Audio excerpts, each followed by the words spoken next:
Hello friends, Radhe Radhe, जय श्री कृष्णा। आप सभी का स्वागत है मेरे न्यू व्लॉग में। आज इस व्लॉग में हम आपको बताएंगे कि हमारे साथ क्या क्या हुआ है, जिससे हम अभी भी गुजर रहे हैं। ये सारी बातें आपको मेरे पापा जी बताएंगे कि क्या हुआ है। आज आपको सब हमारे पापा जी बताएंगे कि हमारे साथ क्या हुआ। हमें तो कुछ भी याद नहीं है, हमें पापा जी और भैया बताते हैं कि हमारे साथ क्या हुआ। दोस्तों नमस्कार। मैं आज आपको वो वाक्य बताने जा रहा हूँ जो आज से 1.5 साल पहले 17 दिसंबर 2023 को मेरी वाइफ और बेटी के साथ घटित हुआ। दोस्तों वो 17 दिसंबर 2023 से पहले दोस्तों हमारा जीवन बहुत खुशहाल था। उस दिन हम लोग बड़ी खुशी खुशी तैयार होकर के मेला देखने गए। जब मेला देख करके लौट रहे थे, बस से हम उतर करके रोड क्रॉस कर रहे थे। जैसे ही हम सर्विस लाइन पर किनारे पर पहुंच रहे थे, तभी एक तेजी से आ रही बाइक ने मेरी पत्नी और मेरी बेटी को बहुत तेजी से टक्कर मारी। इससे मेरी बेटी बहुत दूर जा करके डिवाइडर से टकराई और मेरी पत्नी का हाथ पैर दोनों पूर्ण रूप से फ्रैक्चर हो गए। दोनों के हेड इंजरी हुई। वहाँ के लोगों ने यह वाकया देखा तो तुरंत लोगों ने मदद के लिए आए। उन्होंने एम्बुलेंस को फ़ोन किया और तुरंत एम्बुलेंस बुलाई और वहाँ से एम्बुलेंस में डाल करके मेरी बच्ची और बेटी को हम एक नज़दीकी हॉस्पिटल में ले गए। वहाँ उनको तुरंत से वेंटिलेटर पर डाला गया, है ना, और उनका इलाज शुरू किया। इतने में वहीं से मैंने अपने बेटे को कॉल लगाया। बेटा भी मेरा बाहर था दोस्तों के साथ, तो वो आया और फिर वो भी हॉस्पिटल में पहुंचा। दूसरे दिन वहाँ हॉस्पिटल में कुछ साधन नहीं थे। इस कारण से हमने दूसरे दिन शाम को अपनी बेटी और बाइक को दूसरे हॉस्पिटल में शिफ्ट किया, जहाँ तुरंत उनका सर्जरी चालू हुई और उनको वेंटिलेटर पर रखा गया। बेटी को डिफ्यूज इंटरनल इंजरी हुई। बाइक के पैर और हाथ पूर्ण रूप से फ्रैक्चर हो गए थे। बाइक को भी इंजरी हुई, हेड इंजरी हुई। दोनों कोमा में चले गए। कम से कम वो लोग 20 से 25 दिन दोनों कोमा में रहे। जब हम डॉक्टरों के पास जाके पूछते तो सिर्फ डॉक्टर सांत्वना ही देते, कुछ डॉक्टर भी नहीं कह पा रहे थे। धीरे धीरे बाइक को पहले होश आया, लेकिन वो किसी को पहचान नहीं रही थी।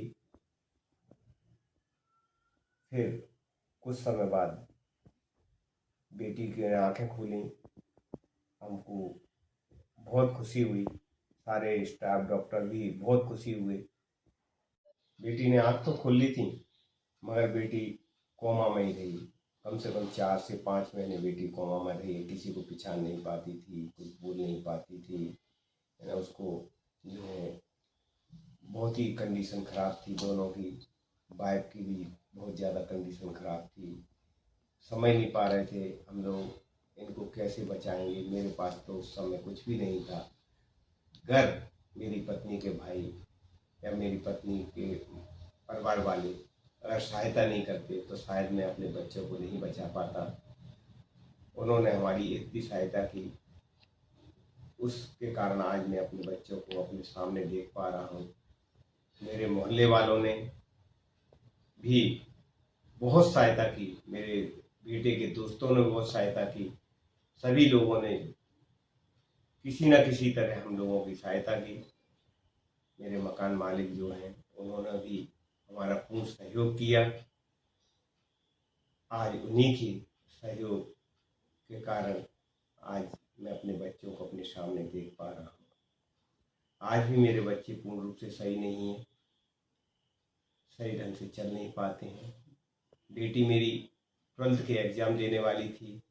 उसको पूर्ण विश्वास था कि वो कम से कम 99% लेकर के आएगी और वास्तव में वो लेके आती, घर वो एग्ज़ाम दे पाती। आज मेरी बेटी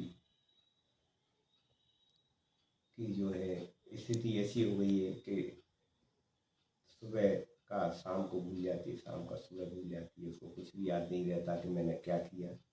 इसलिए दोस्तों वो अपने मोबाइल में खुद जो करती है मैसेज करके लिखती है, अपने पास रख लेती है कि आज मैंने क्या किया, और इसी कारण से वो आपको ब्लॉग में भी बताती है कि मैं आज क्या कर रही हूँ, क्या नहीं कर रही है ना। इससे उसको याद रहता है कि आज उसने क्या किया। मेरे पास तो कुछ भी नहीं था, मैं उनका इलाज कैसे करवाता, कहाँ से करवाता। 1.5 से 2 लाख रुपए रोजाना का लग रहा था हॉस्पिटल में। मेरे साले साहब ने पानी की तरह पैसा बहाया। उन्होंने सोचा भी नहीं कि कितना पैसा लगेगा, कैसे लगेगा। पैसा उन्होंने पूर्ण रूप से जब भी जैसी ज़रूरत पड़ी, उन्होंने जहाँ ज़रूरत पड़ी उन्होंने पैसा दिया।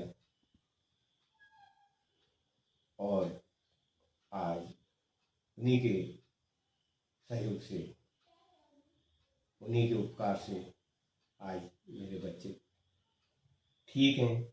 मेरी बेटी की 2 सर्जरी हुई, वाइफ की भी 2 सर्जरी हुई।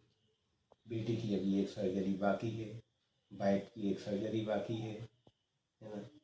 तो भगवान चाहेगा तो धीरे धीरे सब कुछ हो जाएगा और पूर्ण रूप से मेरे बच्चे स्वस्थ हो जाएंगे। ईश्वर की असीम कृपा है मुझ पर, सब लोगों का आशीर्वाद है जो मैं आज अपने बच्चों को अपने सामने देख रहा हूँ। दोस्तों,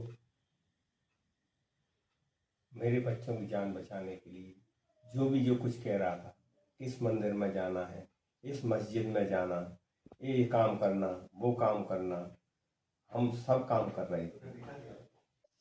कोई भी हवन पूजन करना हो, कोई भी पाठ कराना हो, कोई भी कुछ भी बोल रहा था कि भाई यहाँ ये पूजन करा लो, यहाँ वो करा लो, यहाँ ये चढ़ा दो, तो वो सब कुछ मेरे साले तुरंत कर रहे थे हैं। उनको पैसे की कोई चिंता नहीं थी कि मेरा पैसा कितना खर्च हो रहा है, वो पैसा खर्च करते जा रहे थे। इन सबको स्टेबलाइज करने के लिए, इनको खड़ा करने के लिए, इनको पूर्ण रूप से सही करने के लिए थेरेपिस्ट लगाए गए हैं, और आज भी थेरेपिस्ट लगे हुए हैं। आज भी वाइफ का पैर पूर्ण रूप से सही नहीं है, उनकी ड्रेसिंग चल रही है ना।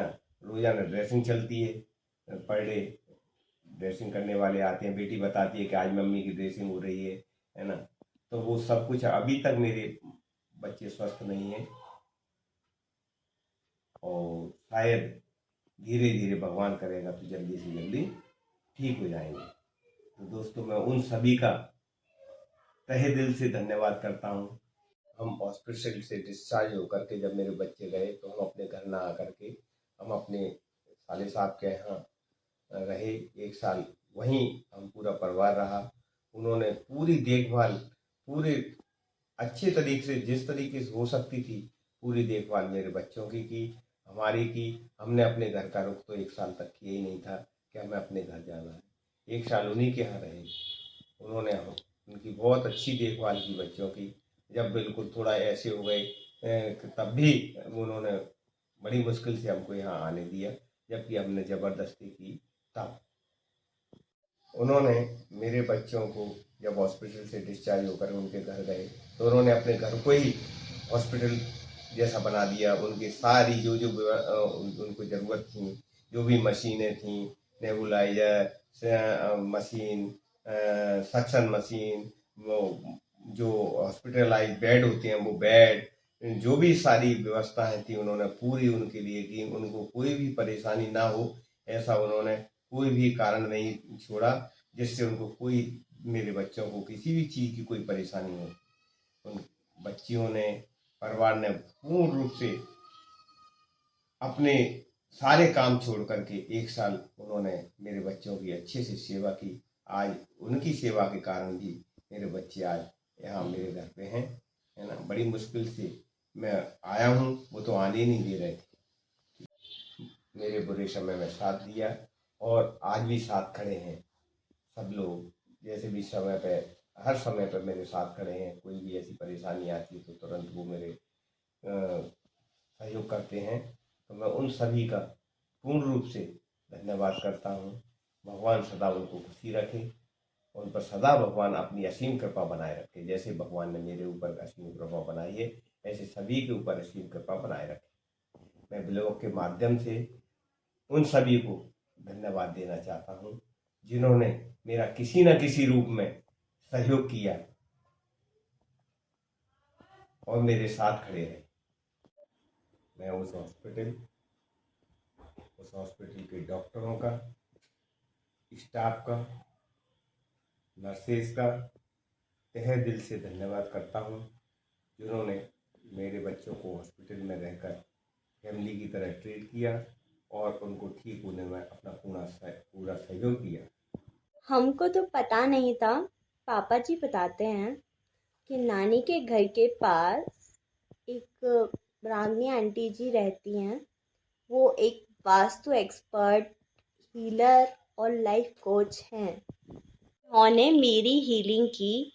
वो रोज़ पानी पढ़कर हमें देती थी और उससे भी हमको बहुत कुछ आराम मिला। उनको भी हमारी तरफ से थैंक यू, बहुत बहुत बहुत धन्यवाद। ये थी हमारी कहानी जो मैं आपको बताना चाह रही थी, जो आज मैंने इस व्लॉग के ज़रिए बताई। थैंक यू, धन्यवाद सभी को मेरे चैनल को इतना प्यार देने के लिए। आप हमारे चैनल पर बने रहें और अपना ढेर सारा प्यार हमें देते रहें।